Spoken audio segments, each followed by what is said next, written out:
इस वक्त आप देख सकते हैं इस्लामाबाद हाई कोर्ट में इस वक्त इमरान खान की बहनें यहाँ पे पहुँची। इमरान खान का अहम केस यहाँ पे लगाया गया था। खुसूसी मनाज़र हैं इस वक्त इस्लामाबाद हाई कोर्ट के, जहाँ पे आप देख सकते हैं। खान साहबा, अलीमा खान साहबा, ये बताइएगा कि जिस तरह इस वक्त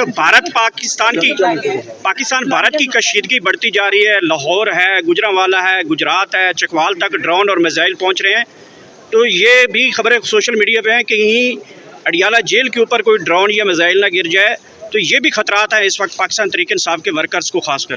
देखिए, सबसे पहले मैंने आपको पहले दिन बता दिया था, आपको शायद अभी समझ नहीं, लेकिन आज आपको अगर आज भी नहीं समझ आ रही कि ये नवाज शरीफ और मोदी दोस्त हैं। नवाज शरीफ की हुकूमत पे आप बताएं मुझे कि मोदी कैसे अटैक कर सकता है जब उनकी दोस्ती इतनी ज़्यादा। पहले ये बता दें, एक दोस्त दूसरे दोस्त पर अटैक करता है तो ये दोस्त नहीं, ये आपस में नूरा कुश्ती हो रही है। इसमें मोदी को अपने लोगों को मुत्तहद कर रहे हैं, इस मौके को इस्तेमाल करके अपने लोगों को मुत्तहद करेगा और मकबूजा जम्मू कश्मीर के लोगों पे इतना जुल्म अब कर सकता है, और हमने उसके हाथ में मदद करके ये किया। एक दूसरा, अब हमारी हुकूमत जो नवाज शरीफ की है वो समझ रही थी कि अब सारे उसके पीछे खड़े हो जाएंगे। फिर अमेरिका ने इनके अंदर या जिन्होंने भी मिलकर इनको ये समझाया कि ऐसे करो, मोदी को आके अटैक करने दो, अपना दिल भर के अटैक करने दो, अपना अब चुप करके मुंह अपना आगे कर लो और थप्पड़ खाओ। आज क्या हो रहा है आपके साथ? आपने कोई जवाबी कार्रवाई की है? मेरे हस्बैंड, मेरे ब्रदर इन लॉ, इनके हस्बैंड दोनों एयरफोर्स में थे। ज़रा आप बताएं कि जहाज़ किधर हैं जो गिरे हैं? कोई हमारे तो यहाँ 26 लोग शहीद हो गए, उन्होंने ड्रोन मार मार के कितने 31 हो गए। आज पिंडी स्टेडियम में अभी हर जगह पे ये जो ड्रोन गिरा रहे हैं, मुझे ज़रा बताएं कोई जवाब दिया है हमने? पाकिस्तान ने, इमरान खान ने क्या कहा था? ला इलाहा इल्लल्लाह, नेशनल UN में जाके कहा था हम भी। अस्सलाम वालेकुम। ये देखिए जो अली बुखारी बता रहे हैं ना, यहाँ पे आप ये देख लें कि जो केस है ना, जो बेल हियरिंग है, अगर ये लग जाती है, ये अली बुखारी बताएंगे कि 2-3 हियरिंग्स की बात है, और इमरान खान और बुशरा बीबी को आधे घंटे की, मैं तो 3 दिन दे रही हूँ, ये तो आधा घंटा कह रहे हैं कि 3 दिन में कोई मसला ही नहीं है, क्योंकि केस इतना कमज़ोर है कि उनको बेल हो जानी चाहिए। आप समझ रहे हैं? बेल होने के लिए जैसे अली बुखारी कह रहे हैं आधा घंटा चाहिए, मैं कह रही हूँ चलो 3 हियरिंग्स कर लें। ये 1 हफ्ते के अंदर इमरान खान और बुशरा बीबी को बेल मिल सकती है, ये पहले क्लियर हो जाए। ये हो गया। अब बताएं कि जज साहब से हम पूछ रहे हैं कि आप क्या करें। कि जज डोगर साहब के पास हम चेंबर में जाकर उनको बताया कि आपकी तौहीन कर रहे हैं सारे पुलिस वाले, क्योंकि आजकल जब जज उनको चैलेंज नहीं करेंगे पुलिस वालों को, जज वो कहते हैं कि हम अदालतों को नहीं मानते, तो सज़ा किधर से मिल रही है जो पुलिस वाले वहाँ पे बदतमीज़ी करते हैं या तौहीन जज करते हैं। और हुआ यही फिर के मंगल के दिन जब हम वहाँ कोर्ट के अंदर अडियाला के बाहर थे, तो जो MNA जो मेंबर ऑफ पार्लियामेंट हैं, पुलिस वालों ने उनको बड़ा उन पर तशद्दुद किया, मेंबर ऑफ पार्लियामेंट को। तो अब जाके आपके इसके नतायज आ रहे हैं। 26वीं तरमीम के साथ जो जजेस आए हैं, उन जजेस को कमज़ोर किया गया है, और उसकी जो लाकानूनियत अब पाकिस्तान में फैलना शुरू हो गई है, जहाँ पे इदारे बेधड़क MNA को, आप याद रखें जो MNA का जो प्रोटोकॉल किताब है, पाकिस्तान की प्रोटोकॉल की किताब में MNA का दर्जा लेफ्टिनेंट जनरल जितना है। और आप सोच सकते हैं एक लेफ्टिनेंट जनरल को सड़क के ऊपर पुलिस मार रही उठे, आप सोच सकते हैं। लेकिन एक MNA को जो लाखों लोगों का नुमाइंदा है, उसको इन्होंने मार के गिरा के तशद्दुद किया उस पर। तो ये जब रूल ऑफ लॉ, जैसे इमरान खान कहते हैं, अगर ख़त्म हो जाएगा फिर उसके ये नताइज हैं।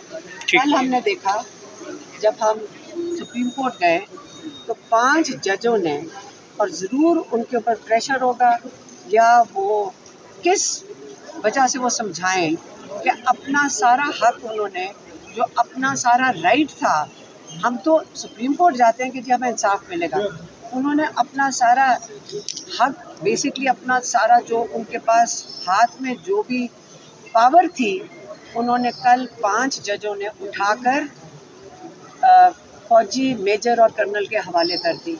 क्योंकि मेजर और कर्नल लेवल होते हैं जो मिलिट्री कोर्ट में बैठते हैं।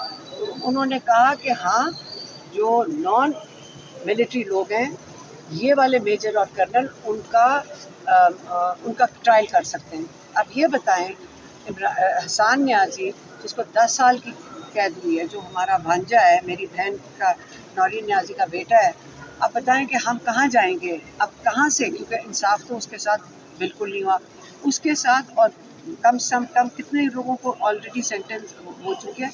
130, 105, 130 जिनको ऑलरेडी सज़ा हो चुकी है, जिनको सज़ा दी गई है, वो बताएं कि जो गरीब लोग, किसी ने एक मुजस्समा तोड़ दिया था, कोई सड़क पे खड़ा था, वो कहाँ जाएगा इंसाफ के लिए, जब सुप्रीम कोर्ट ने अपना जो इख्तियार है वो पकड़ा दिया मेजर और कर्नल को। और इसलिए कि बड़ा जुल्म हुआ है।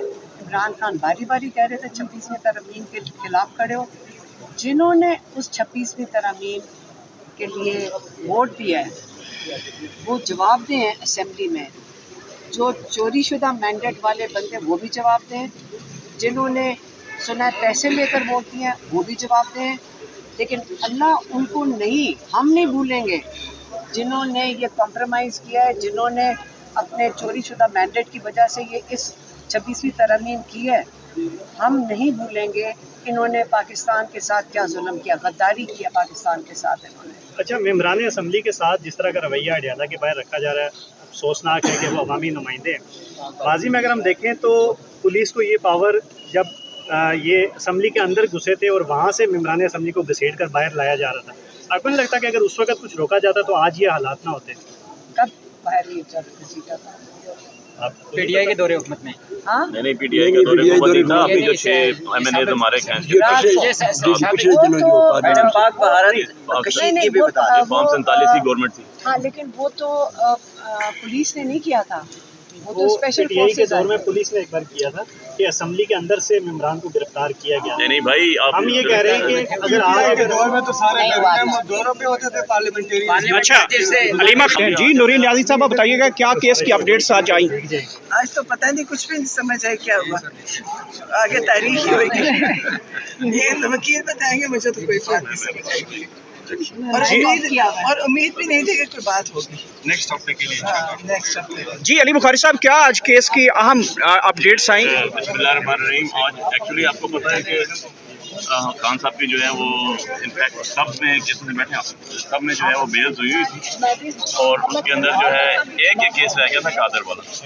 ठीक है, अंदर हमने पिटीशन फाइल की हुई थी, अपील भी, और अपील के साथ सस्पेंशन भी कि उनको बेल आउट किया जाए, जो पिछले कई अरसों से लग रही है ना। हमारी कॉन्टेम्प्ट लग रही है, इनकी भी कॉन्टेम्प्ट लगाई हुई हमने, और सारी चलती जा रही है। आज वो लगा ऑफिस ऑब्जेक्शन की तौर। उसके अंदर हमने ये पॉइंट रेज किया कि जी ऑफिस ऑब्जेक्शन कैसे लग सकता है। ये जो 38 पॉइंट्स होते हैं, उन 38 पॉइंट्स जो एक ऑफिस एडमिनिस्ट्रेटर ऑब्जेक्शन होते हैं, उस 38 पॉइंट्स के अंदर अगर कोई कमी पेशी हो तो वो पूरी होती है। उसमें कोई भी नहीं थी और एक ऐड लाइन और ऐड की गई थी, उसके तहत हुई थी, जिस पे ऑनरेबल जो एक्टिंग चीफ जस्टिस साहब हैं उन्होंने कहा ठीक है जी मैं ऑब्जेक्शन रिमूव कर दूँ। हमने उस पर ये बात कही कि आप ऑब्जेक्शन रिमूव करते हैं तो या फाइल वापस भेज रहे हैं, फिर ऑफिस के पास जाएगी, ऑफिस पे नंबर लगाएगा, फिर आएगा, तो एक वीक और लग जाएगा। तो आप as a acting chief justice हैं, you are a head of this institution, आप इसको अभी नंबर लगवाएं, इसको एडमिट करें, एडमिट करके नोटिस कर दें ताकि नेक्स्ट डेट पे सरकार आई और बहस हो जाए और दूध का दूध और पानी का पानी हो जाए। इसके ऊपर उन्होंने ये रिक्वेस्ट हमारी एक्सेप्ट नहीं की, उन्होंने ऑब्जेक्शन रिमूव करके ऑफिस को भेज दिया और साथ ये वर्बली ज़रूर कहा कि नेक्स्ट वीक लग जाएगी। ये आज की प्रोसीडिंग्स ही, बाकी आपको जी अलीमा खान साहब।